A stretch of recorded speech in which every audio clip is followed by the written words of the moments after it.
ይህ የምጽአቱ ድምጽ ነው። የምስራች ታላቅ የመዘጋጀት ጥሪ።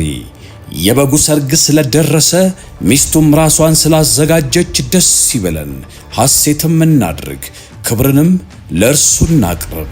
የዮሐንስ ራእይ ምዕራፍ 19 ቁጥር 7። ሰላም ጤና ይስጥልኝ። በመላው ናችሁ ድንቅ ፍጻሜን በጀመም ቴሌቪዥን እንዲሁም ደግሞ በድንቅ ፍጻሜ ቲዩብ የምትከታተሉ ቤተሰቦቻችን ከእግዚአብሔር ከአባታችን ከጌታም ከኢየሱስ ጸጋና ሰላም ለሁላችሁ ይሁን። የምጽአቱ ድምጽ ነው። ወንድማችሁ አገልጋይ ያሬድ ነኝ። ዛሬ በወቅታዊ መረጃ ላይ መጥቻለሁኝ። በዛሬው መረጃ ላይ አዲስ ጦርነት ሊቀሰቀስ ነው። በዚህ ጉዳይ ላይ ምንድነው ያለው መረጃ ይሄን አካፍላችኋለሁ ማለት ነው። እንግዲህ ወደ መረጃ ከመግባት በፊት እንደተለመደው በቅርቡ ወደ 20,000 ሰብስክራይበር ለመግባት ከዛ 50,000 100,000 ያለን ሚዲያችን በሰፊው በፍጥነት ለማሳደግ እንድንችል ሰብስክራይብ ያላደረጋችሁ ወገኖች ሰብስክራይብ አድርጋችሁ እንድትጀምሩ በፍቅር ጠይቃችኋለሁ። እንዲሁም ደግሞ ሌሎች ወገኖቻችሁ ሰብስክራይብ እንዲያደርጉ እንደዚሁ ታስደርጉ የድንቅ ፍጻሜ መረጃዎች ቶሎ ቶሎ እንዲደርሳቸውና ራሳቸውን ለጌታ ቀን እንዲያዘጋጁ ውለታ እንድትውሉላቸው በጌታ ፍቅር አሳስባለሁ። ጸጋና ሰላም ከሁላችሁ ጋር ይሁን። እንግዲህ በዚህ በድንቅ ፍጻሜ ዩቲዩብ ላይ የምናቀርባቸው መረጃዎች ምናልባት ይዘታቸውን ሰፋ አድርገን አስተማሪነታቸው ላይ ሞር በጣም እያተኮርን ወቅታዊ መረጃና የዳግም ምጽአት ጉዳይ እንዳለ ሆኖ ሌሎች መረጃዎችን እንጨምራለን ብለን እናስባለን። ለማንኛውም ግን ዋነኛ ትኩረታችን ሁሌ የዘመን ፍጻሜ ስለሆነ የዘመን ፍጻሜን በዚህ አጋጣሚ እናሳስባቸዋለን ማለት ነው። እንድትናቃቁ እንድዘጋጁ ለማድረግ እናስባለን። እንግዲህ በቀጣዩ ሳምንት ላይ ፓስተር በቀለ ወልደ ኪዳንን በዚህ በድንቅ ፍጻሜ ሚዲያ ላይ ኢንተርቪው ስለማደርግ ምናልባት ፓስተር በቀለ ወልደ ኪዳን እንዲመልስላችሁ የምትፈልጉትን ጥያቄ ኮሜንት ላይ ገብታችሁ ይሄን ዛሬ ይሄን ቪዲዮ የምትከታተሉ ወገኖቼ እንድታስቀምጡ ፓስተር በቀለ ወልደ ኪዳን ምን እንዲመልስላችሁ ትፈልጋላችሁ? የምታውቁት ማለት ነው። ምን እንዲመልስላችሁ ትፈልጋላችሁ? በምን ጉዳይ ላይ ማብራሪያ እንዲሰጥ ትፈልጋላችሁ የሚለውን በዚህ አጋጣሚ ይሄን ማሳሰቢያ ያስጣችኋለሁ ማለት ነው። እንግዲህ አዲስ ጦርነት ሊቀሰቀስ ነው ብለን ስንል 9ኛ ሳምንቱን የያዘው የአሜሪካና የእስራኤል ጥምር ጦር በኢራን ላይ የሚያደርሰው ጥቃት 9ኛ ሳምንቱን አስቆጥሯል። በዚህ ሁሉ ውስጥ ግን አንዳች ስምምነት ላይ መድረስ አልተቻለም። ኢራን ዘጋሁት ያለችውን የሆርሙዝን ሰርጥ አሜሪካም ደግማ በመዝጋቷ ምክንያት በኢራን ላይ በጣም ከፍተኛ የኢኮኖሚ ቀውስ ተከስቷል። ኢራናውያን በእያንዳንዱ ቀን ወደ $500 ሚሊዮን ያጣሉ ነው የተባለው። ይሄ ማለት ደግሞ ኢራን አሁን ባለችበት ጨለማ የውሃ እጥረት፣ አሁን ባለችበት የምግብ እጥረት፣ አሁን ባለችበት በጣም ብዙ አይነት ቀውስ ላይ ይሄ በጣም ተጨማሪ ጉዳት አድርሶባታል።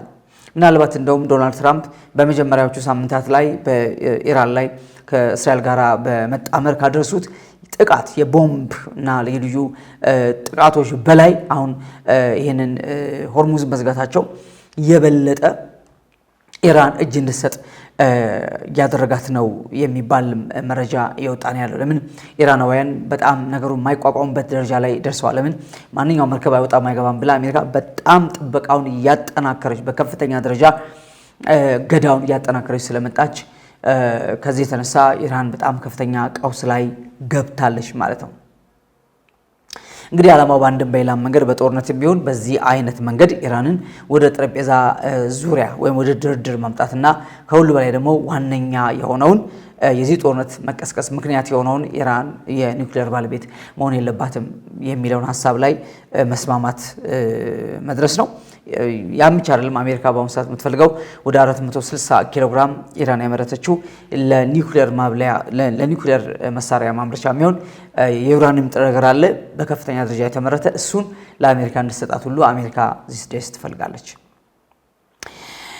እንግዲህ ኢራንም ያው ማትበገር ሀገር ናት። በጣም በዚህ ሁሉ መከራና በዚህ ሁሉ አይነት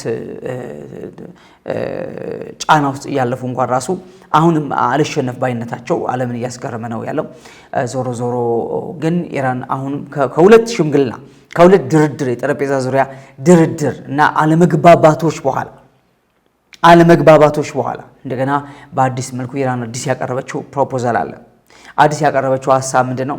አሜሪካ የሆርሙዝን ሰርጥ ትልቀቅ፣ እኔ ደግሞ ዲያውኑ ሆርሙዝን ያለምንም ቅድመ ሁኔታ ያለምንም ክልከላ ያለምንም እገዳ ነፃ የሆነ የነዳጅ ምልልስ እንዲኖር የመርከቦች እንቅስቃሴ እንዲኖር ክፍት አድርጋለሁ የሚል ነው።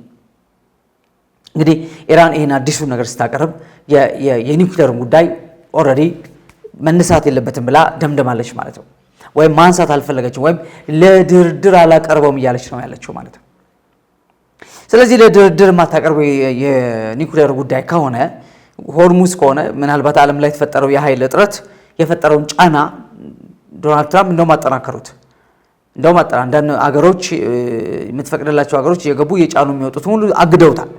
ከዚህ የተነሳ ዶናልድ ትራምፕ ላይ ጫና ተፈጥሯል የሚል ግምት በኢራን በኩል መያዙ ይታወቃል። ለምን እሳቸው መዝጋታቸው የበለጠ የኃይል እጥረቱን ያባብሰዋል።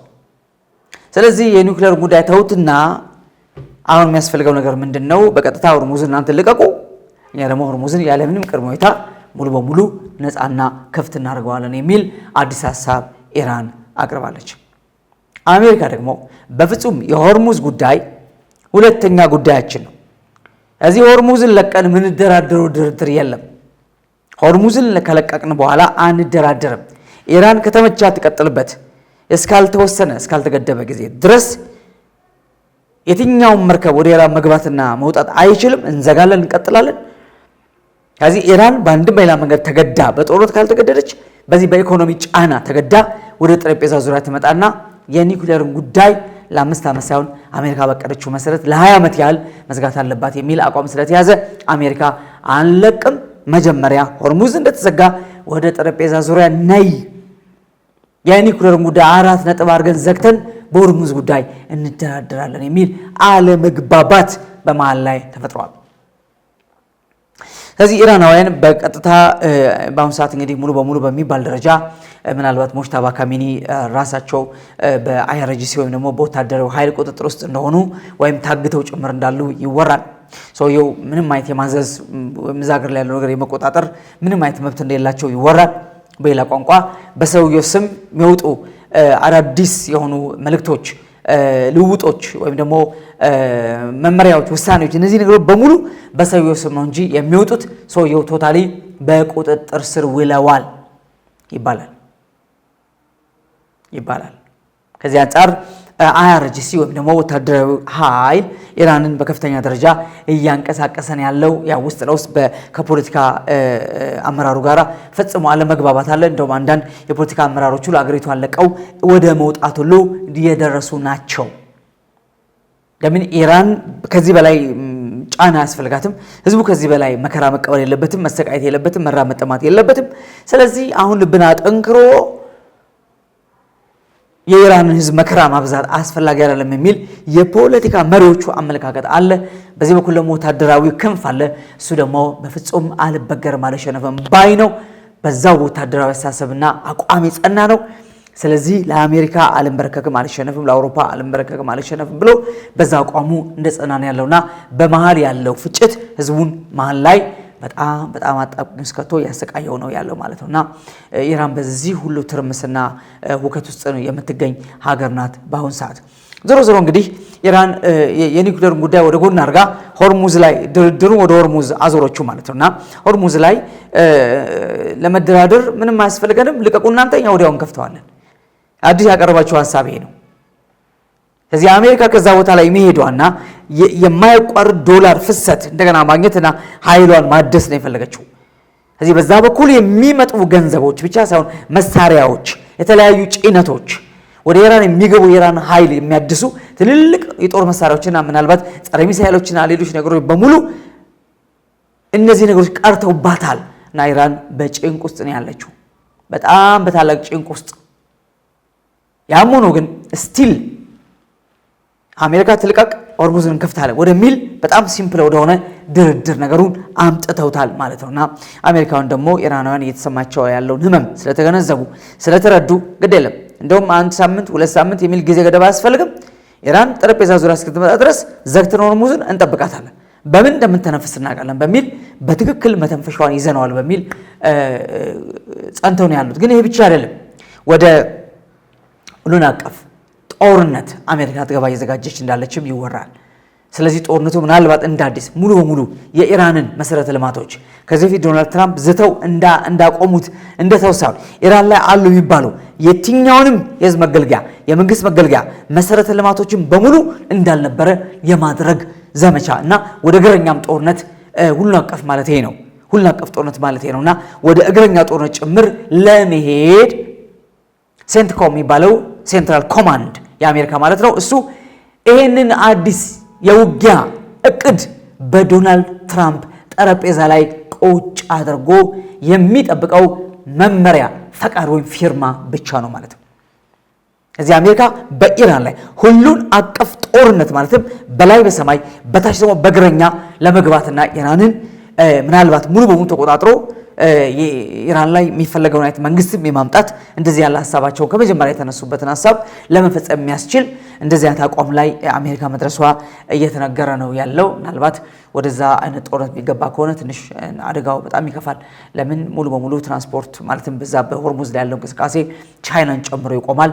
ይሄ ማለት ደግሞ ቻይናም ራሻም ሌሎችም ሀገሮች በሙሉ ወደዚህ ጦርነት የሚሳቡበት ሁኔታና ጦርነቱ ዓለም አቀፍ መልክና ቅርጽ የሚይዝበት ነገር እንዳይፈጠር በጣም በጣም ከባድ ስጋት ደቅኖ ነው ያለው ማለት ወገኖች። እዚህ አሜሪካ ኢራን በድብደባ ሆርሙዝን በመዝጋት በኢኮኖሚ ጫና የማትንበረከክ ከሆነ አሁንም ወደ ሁሉን አቀፍ ጦርነት ገባለሁ፣ ስለዚህ በኢራን ላይ አንድም መሰረተ ልማት አይቀረኝም፣ እንዳልነበረ አደርገዋለሁ ወይም የኢራንን ሲቪላይዜሽን በሙሉ ከጥቅም ውጭ አደርገዋለሁ የሚል ዛቻ ከአሜሪካ ፔንታጎን እየተሰማ ነው ያለው። እንግዲህ የዚህ ነገር ፍጻሜ ምንድነው የሚለው ነገር ያው እንግዲህ ሁሌ እንደምላችሁ የጦር ዘገባ ይመስላል አንዳንዶች። ለምን ጦርነቱ በዚህ ልክ የረዘመው? ታስታውሳላችሁ?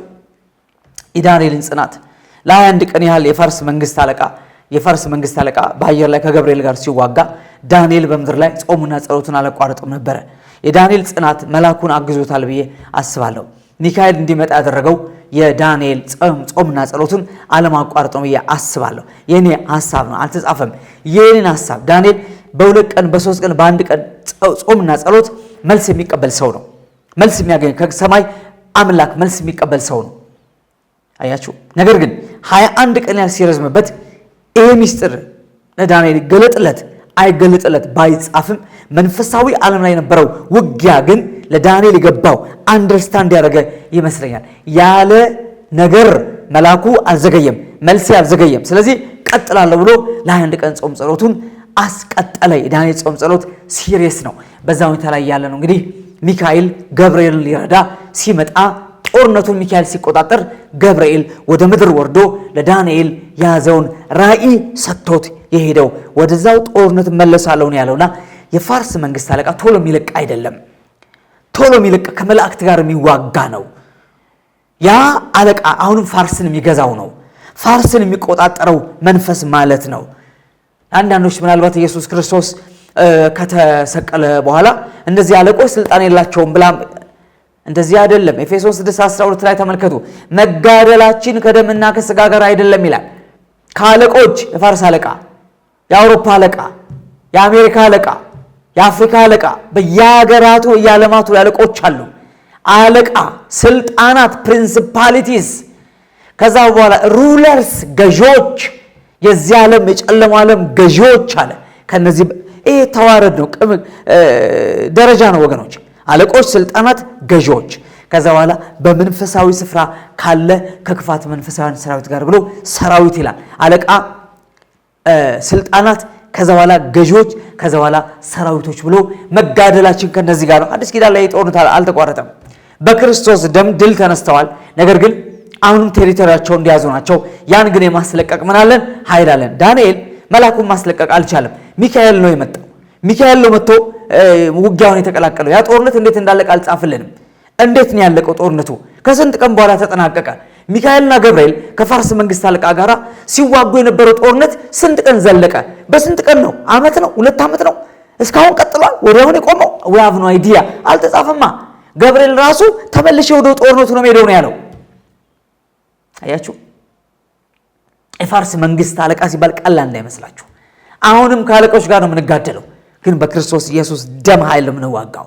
በክርስቶስ ኢየሱስ ስም ስልጣን ነው የምንዋጋው።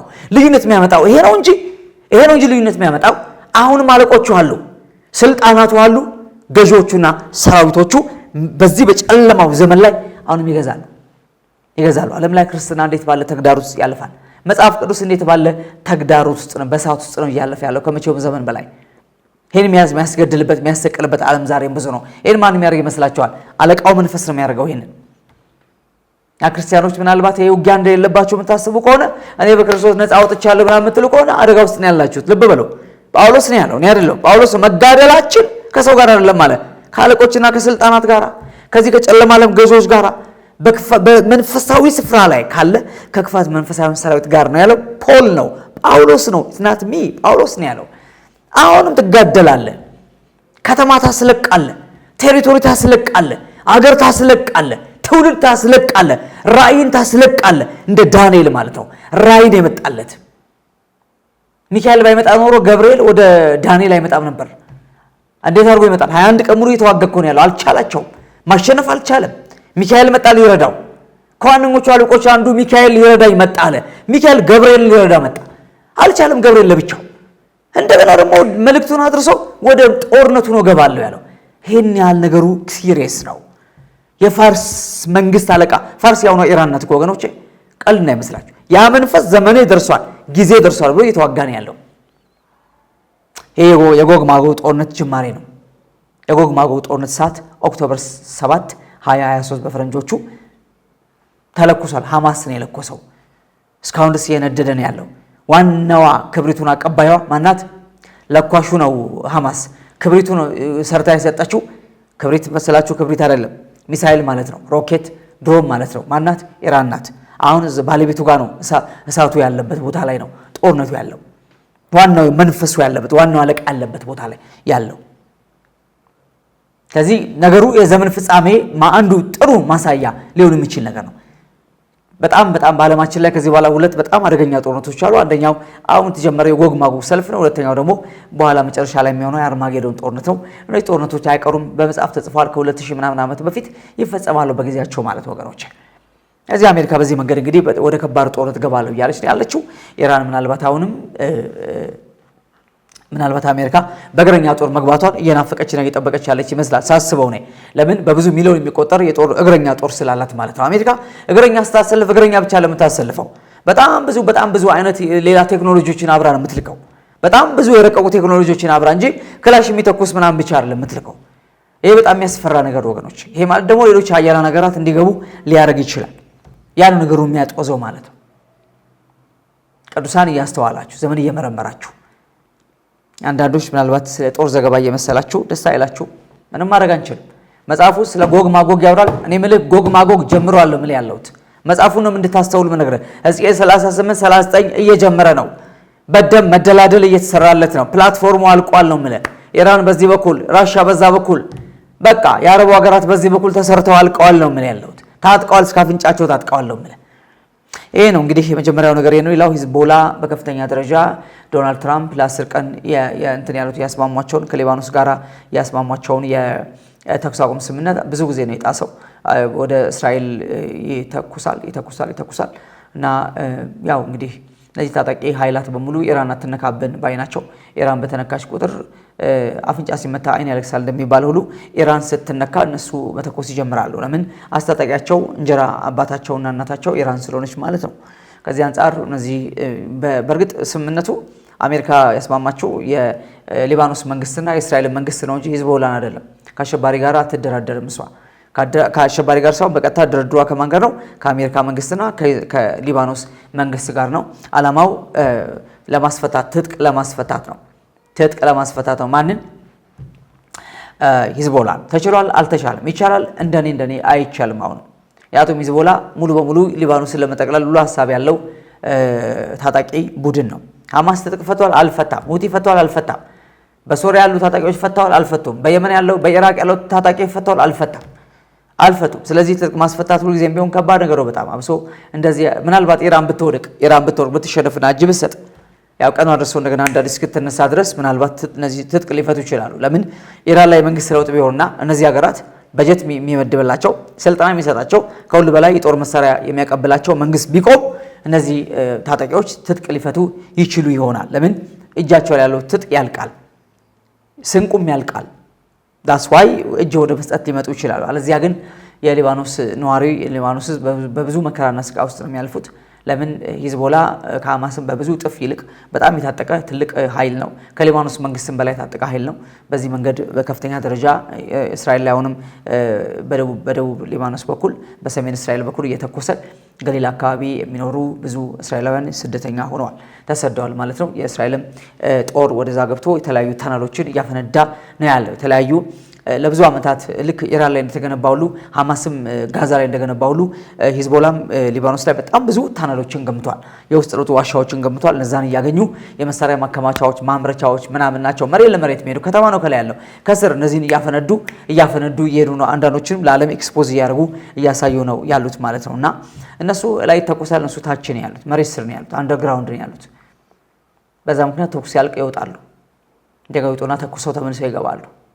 እንዲህ ነው ያለው። እንግዲህ ከዚህ በኋላ ያለው ነገር ትንሽ አስቸጋሪ ነው። በዓለም ላይ ኢኮኖሚውም፣ ፖለቲካውም፣ ጦርነቱም፣ ጤናውም፣ ማህበራዊ ሁኔታውም ሁሉም ነገር በከፍተኛ ቀውስ የሚመታበት ጊዜ ነው። ለምን ወደ ፍጻሜ ነገር እየቸኮለን ያለው ወደ መጨረሻ ወደ ማለቂያ መደምደሚያው እየገባን ያለውና ሲሪየስ ታይም ላይ ያለ ነው።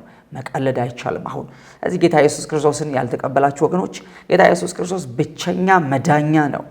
ዛሬ ነፍሳችሁ እንድታድኑ የሰጣችሁ ቀን ነበረ። ጌታ እንደ ግል አዳኛችሁ ያልተቀበላችሁና መጽሐፍ እንደሚል ለተቀበሉት ሁሉ ይላል። መቀበል ያስፈልጋል ኢየሱስን። ዮሐንስ 1:12 ላይ ለተቀበሉት ሁሉ በስሙ ለሚያምኑት ለነሱ የእግዚአብሔር ልጆች ሆኑ ዘንድ ስልጣን፣ በኢየሱስ ስም ማመን፣ መዳንን ማመን፣ እሱ እንደ ጌታና ዳኛ አድርጎ መቀበል፣ ይሄ ማለት ነው። አያችሁ ኢየሱስ ጌታ እንደሆነ በአፍህ ብትመሰክር፣ እግዚአብሔር ከሙታን እንዳስነሳው በልብ ብታምን ትድናለህ። ሰው በልቡ አምኖ ይጸድቃል፣ በአፉ መስክሮ ይድናል። ሮሜ 10 ላይ ተጽፏል። 8 ጀምሮ እስከ 10 አልቅ። ይሄ ነው። ጌታ ኢየሱስን ያልተቀበላችሁ ሰዎች አድኑ። መዳኛ የለም፣ በአማላጅ አይዳኑ። አድኑ፣ በጾም ጸሎታችሁ አድኑ። ከእናንተና ከኔ በላይ ጾሙና የጸለዩ በጣም እግዚአብሔርን በመንገዳቸው ያከበሩ ክርስቶስ ከመሞቱና ቤዛ ከመሆኑ በፊት የነበሩት ሁሉ ተለቃቅመው ሲኦል እንደገቡ ሁላችሁም ታውቃላችሁ። አብርሃም፣ ይስሐቅና ያዕቆብ ሲኦል ነበሩ። ዳዊት ሲኦል ነበረ።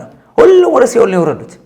ጌታ ኢየሱስ ሰላም ለእናንተ ብሎ ያወጣቸው ኢየሱስ ወርዶ ነው ቤዛነቱን ደሙን ካፈሰሰ በኋላ ዕዳ ካወራረደ በኋላ ነው ሰላም ለእናንተ ብሎ ያወጣቸው። አይቻልም።